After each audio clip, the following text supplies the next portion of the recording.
Ipinakita na kay Rigor ang CCTV footage ng taong pumaslang kay Pablo. Di naman nakilala ni Rigor si Tanggol dahil naka-full bonnet ito nang mahagip sa kamera. Ika nga ni Rigor na planado o pinagplanuhan ng suspek at mukhang walang takot kung pumatay ang taong yon. Makikita sa CCTV footage nang mangyari ang krimen. Nasakay si Tanggol sa elevator na may daladalang bakal. Ito ang kanyang ginamit at napatumba niya ang mga bodyguard ni Pablo sa parking area ng casino. Magsisimula nang mag-imbestiga si Rigor sa kaso ng apo ni Senyor Facundo. Sinabi ni Rigor na kailangan na nilang makipagkita kay Senyor Facundo para matalakay ang tungkol sa kaso ng kanyang apo. Samantala sa Quiapo, nagdududa na si Marites at Roda kung bakit ang lakas ng benta sa paninda ni Mang Marsing at bakit ang daming bumibili sa kanila. Tugon naman ni Roda na something fishy o nagdududa na siya sa kalakaran ni Mang Marsing. Wala silang kaalam-alam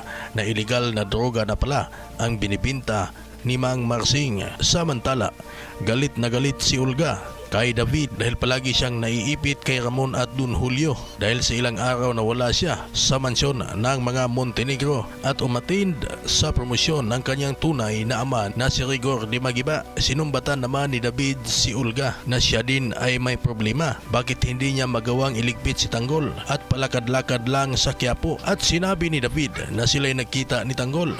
Galit naman si Olga at sumigaw kung paano niya mayayari si Tanggol na hindi niya naman alam ang kinaroroonan nito.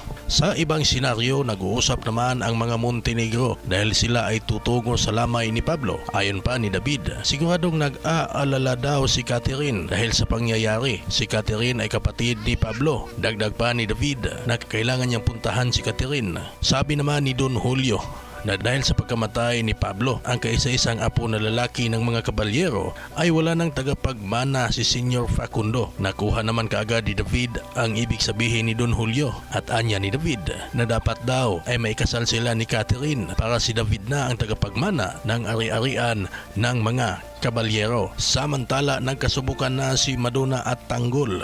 Hindi pa rin tinantana ni Madonna si Tanggol at palagi itong nakabuntot sa kanya hanggang sa masundan niya ito at dinala si Tanggol sa isang lugar. Ika ni Tanggol na gusto talaga siyang subukan ni Madonna kahit di pa niya ito kilala. Sino nga kaya ang babaeng ito sa buhay ni Tanggol? Kaserye, abangan kung sino at ano ang papel ni Madonna sa buhay ni Tanggol. Kung nagustuhan mo ang ating video, please comment below at kung di ka pa subscriber, pa-subscribe ng ating channel. Maraming salamat po.